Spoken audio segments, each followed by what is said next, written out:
Online. आज का topic है as you like it, Shakespeare का प्ले है। उसमें जो एक मोनोलॉग है जाक का, all the world's a stage, हम उस पर आज बात करेंगे कि वो किस चीज़ के बारे में है। तो एज यू लाइक इट जो प्ले है शेक्सपियर ने ये 1599 में लिखा था और फर्स्ट टाइम परफॉर्म हुआ था ये 1603 में, और फर्स्ट टाइम जो ये पब्लिश हुआ, फर्स्ट फोलियो में पब्लिश हुआ था ये 1623 में, 1623 में ये पब्लिश हुआ था। इसमें कुछ ऐसे है कि ये जो मोनोलॉग है ये 7 स्टेजेस ऑफ मैन के बारे में शेक्सपियर ने कहा है, ठीक है। All the words a stage जो इसका मोनोलॉग बहुत मशहूर है उसमें। तो ये जो सीन है ये एक्ट 2 है, ये मोनोलॉग एक्ट 2 में है, इस प्ले के सीन नंबर 7 में है। और इसको जो मोनोलॉग का जो स्पोक्स पर्सन है, जो स्पीकर है, वो है जॉक, JACQUES बेसिकली नाम है इसका, लेकिन इसको जॉक प्रोनाउंस करेंगे, जॉक। तो ये मोनोलॉग जो है ये कंसीट के ऊपर है। जॉक ये बात शुरू करता है जब ड्यूक सीनियर जो है वो ऑरलैंडो के साथ जो भी कुछ सीन हुआ था, ऑरलैंडो के सिनेरियो पे जो ड्यूक सीनियर जो है वो कमेंट करता है, वो कहता है this wide and universal theatre presents more woeful pageants than the scene wherein we play, कि इस दुनिया में इससे ज़्यादा कुछ हो रहा है या इस तरह से बहुत से किरदार इसके अलावा हैं जितने कि हम इस वक्त इस प्ले में हैं। इसी सीन को, इसी जो एक कॉमेंट होता है, इसको फिर जॉक जो है वो पकड़ता है और इसी को लेकर चलता है आगे, अपना पॉइंट रखता है। जॉक जो है वो बहुत ही ज़्यादा मशहूर होता है अपने सिनिकल विट के लिए, ठीक है। वो इमीडिएटली रिस्पॉन्ड करता है, आउट ऑफ प्रोपोर्शन बात कर देता है इस कंसीट को लेकर। और जॉक जो है वो इसमें 7 स्टेजेस बताता है इंसान की, कि मैन हैज़ 7 स्टेजेस। वो कौन सी हैं? दो 7 स्टेजेस आर द इन्फेंट, ठीक है, the helpless infant, the whining school boy, मतलब एक हेल्पलेस इन्फेंट है जब वो पैदा हो रहा है, न्यू बॉर्न है। वाइनिंग स्कूल बॉय, रोता हुआ जो स्कूल जाता हुआ बच्चा है, ठीक है, उसको मेहनत करनी पड़ी है। The emotional lover, the devoted soldier, the wise जज and the clueless old man, and at the end the corpse, जब आप मर जाते हो, ठीक है, बिल्कुल ही बूढ़े लाश बन जाते हो। तो इसमें वो बात जाक शुरू करता है, वो कहता है ऑल दी वर्ड्स स्टेज, कि पूरी दुनिया जो है ये एक स्टेज है, एक थिएटर है, एक प्ले हो रहा है, ठीक है, मतलब हम सब कैरेक्टर्स हैं उसमें। And all the man and women merely players, और हम सब जो आदमी औरतें यहाँ पे हैं, हम सब एक कैरेक्टर्स अपना प्ले कर रहे हैं, इस दुनिया में आए हैं। They have all their exits and their entrances, हर एक का अपना एक एग्जिट है, एक अपना एंट्रेंस है। मतलब जिस तरह हर किरदार का अपना एक पॉइंट होता है कि उसने कौन से डायलॉग को जो है वो करने बोलने के लिए उसने आना है, स्टेज पे आना है, और कब उसने बाहर जाना है, उसकी एक प्रॉपर टाइमिंग होती है कि इतने मिनट का उसने अपना एक्ट करना है, ठीक है। उसी तरह हर इंसान जो इस दुनिया में आ रहा है वो अपना एक एक्ट करने के आ रहा है एक पर्टिकुलर टाइम पीरियड के लिए आ रहा है। जब उसका वो टाइम पीरियड खत्म हो जाएगा उसने इस दुनिया से चले जाना है। And one man in his time plays many parts, और एक आदमी अपने वक्त में in his time plays many parts, एक वक्त में काफ़ी ज़्यादा किरदार निभा रहा होता है।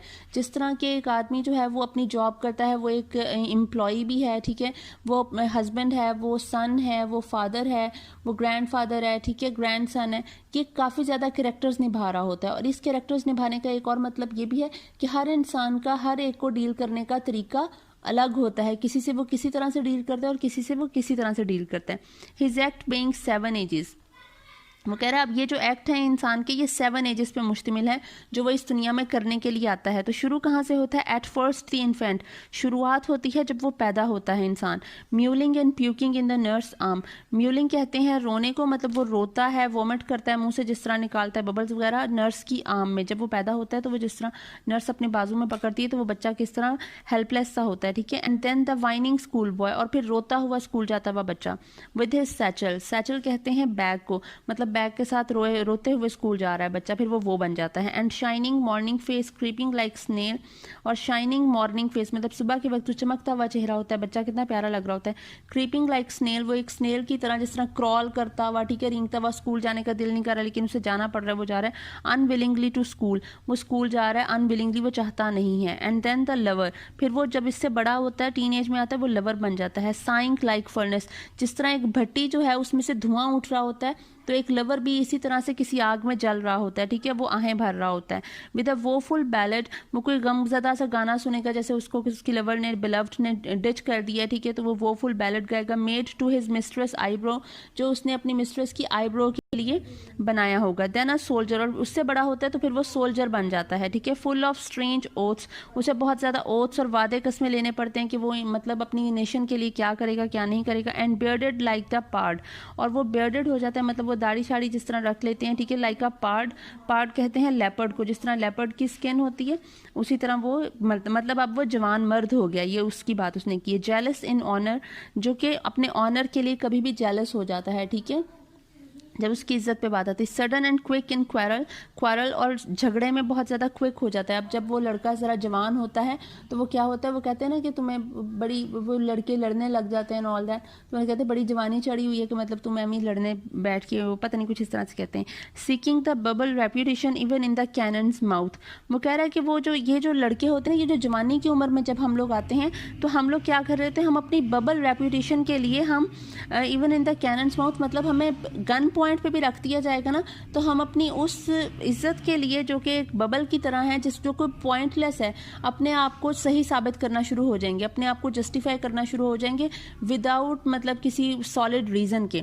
ये जो बबल रेपुटेशन है, जिस तरह bubble is empty inside the bubble just has air inside it, ठीक है, तो वो बबल थोड़ी देर में खत्म हो जाता है, किसी चीज से टच करके खत्म हो जाता है। बिल्कुल वो जो जवानी की उम्र का जो आपका इज्जत और स्टेटस और आपकी जो कहते हैं ना तुम्हारी औकात नहीं तो औकात का नाम सुन के वो गुस्से में आ जाना, ठीक है, इज्जत की बात पे एवं जो है वो अंगारा हो जाना, गुस्सा आ जाना, तो वो उस चीज़ को कहा है कि इतनी सी बबल रेपुटेशन के लिए इवन इन द कैनन्स में तोप के सामने भी खड़ा कर दिया जाए ना कि तुम्हें गोला मार देंगे तो वो उसके लिए जान दे देगा, लेकिन अकल नहीं पकड़ेगा, ठीक है। And then the justice in fair round belly with good capon lined, capon कहते हैं कैस्ट्रेटेड मेल चिकन को। ज़रा अकल आ गई है, जस्टिस इंसाफ का उसे पता चल गया कि चीज़ें किस भाव बिकती हैं, क्या होता है दुनिया में, ठीक है। अब उसे दुनिया की थोड़ी हवा लगी, अकल आ गई है basically. In fair round belly with good capon lined, capon कहते हैं जो कैस्ट्रेटेड मेल चिकन होते हैं, ठीक है, लाइन मतलब वो लाइन में लगे हुए, all that in fair round belly, ठीक है, कि वो मतलब अब उसको जो है वो दुनिया में ये जो कुछ हो रहा है ये एक्सपीरियंसेस हैं, ठीक है, उसके जो वो मतलब ये जो आपकी डाइजेशन है, ये जो आप कर रहे हो, ये आपके एक्सपीरियंसेस हैं जो आपको मजीद जो है वो वाइज बना रहे हैं। With eyes where and beard of formal cut, अब उसकी आइज जो है वो थोड़ी संजीदा हो गई।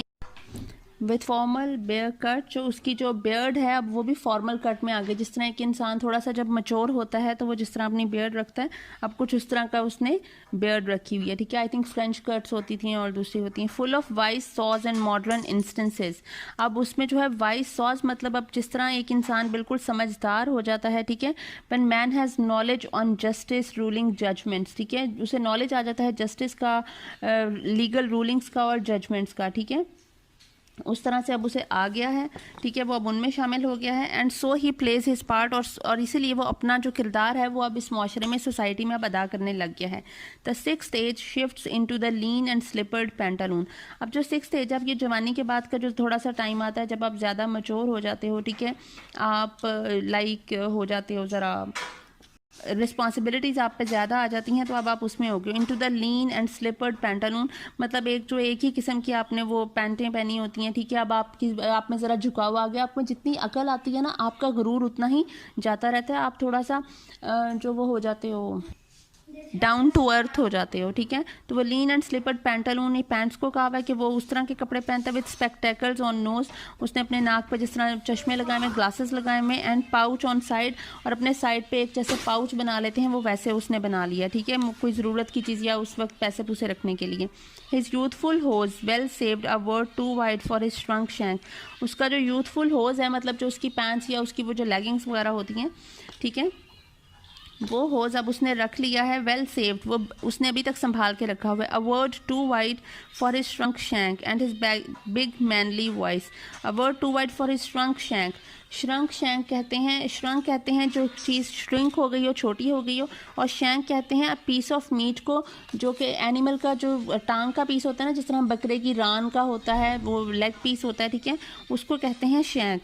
तो यहाँ पे इसके बारे में कहा हुआ है कि जिस तरह जब आदमी बूढ़ा होता है तो उसका कद थोड़ा सा झुक जाता है, उसमें झुकाव आ जाता है, कमर झुक जाती है, उसकी जो जिस्म है वो ज़रा सुकड़ में जाता है, स्किन जो है वो जैसे रिंकल्ड हो जाती है, तो उसको कहा गया है कि अब इस भरी दुनिया में उसकी की जो ये जिसामत है ना, एक बूढ़े आदमी की कोई ख़ास अहमियत नहीं रहती है, उसकी हैसियत नहीं रहती है एक बड़ी दुनिया में, ठीक है। And his big manly voice turning again toward childish treble, और उसकी जो एक भारी आवाज़ थी वो अब एक बच्चे की आवाज़ की तरह से हो गई है। ट्रेबल, बच्चा जिस तरह ऊंची ऊंची चीखता है ना, वो कोशिश करता है हाई पिच में, और वो जैसे उसकी आवाज़ में एक वो होती है, वो बिल्कुल अब इसकी आवाज़ भी बच्चे की आवाज़ की तरह हो गई है। इसका मतलब है कि जिस तरह जब एक इंसान बूढ़ा हो जाता है तो वो अपनी वो एक आप कह लें अपनी पोजीशन और ये सारा कुछ को जिस तरह से लूज़ कर रहा होता है, एक बच्चा बन जाता है दोबारा से, ये भी वैसे ही हो गया है, ठीक है। उसके बाद लिखा हुआ है pipes and whistles in his sound, और उसकी आवाज़ में भी पाइप्स और विसल्स के साउंड आने लग जाते हैं, क्योंकि दांत नहीं रहते तो आई थिंक इसलिए आने शुरू हो जाते हैं। लास्ट सीन ऑफ ऑल, और वो कहते हैं एंड पे जो 7वीं स्टेज आती है इंसान की, वो होती है that ends this strange eventful history, जब उसकी हिस्ट्री को, उसकी स्ट्रेंज इवेंटफुल हिस्ट्री, जो उसकी ज़िंदगी में बहुत ज़्यादा हैपनिंग्स एंड इंसिडेंट्स हुए होते हैं, जो उसको ख़त्म करती है last stage, is second childishness and mayor oblivion. वो उसकी होती है जब वो एक कहते हैं ना एक बूढ़ा होकर इंसान फिर से बच्चा बन जाता है, तो ये भी फिर से बच्चा बन गया, उसमें दोबारा बचपना आ जाता है, एंड मेयर ओब्लिवियन, और वो बिल्कुल जिस तरह स्टेट ऑफ फॉरगेटिंग में चला गया कि वो उसकी जवानी के दिन जो हैं वो बिल्कुल अब वो एक याद बन गई हैं, ठीक है। वो ख़त्म हो गया सब कुछ, वो जवानी ख़त्म हो गई और वो दिन भी याद बन के रह गए, उनकी कोई हैसियत नहीं रही है, वो उनकी एग्जिस्टेंस नहीं रही है। सांस टीथ, सांस कहते हैं विदाउट को, बगैर दांतों के वो रह गया, सांस टीथ बगैर दांतों के, सांस आइज विदाउट आइज, मतलब उसकी नज़र चली गई है, साइट चली गई, सांस टेस्ट, अब वो उस तरह से टेस्ट भी महसूस नहीं कर सकता, एंड सांस एवरीथिंग, कि अब वो उसके पास कुछ भी नहीं रहा उतना अहम ज़िंदगी जीने के लिए, ज़िंदगी जीने का मकसद ख़त्म होता जा रहा है। तो आई होप आपको इसकी समझ आ गई होगी what Shakespeare told about the 7 stages of man in the play as you like it, and the monologue's name is All the Words a Stage. Thank you so much.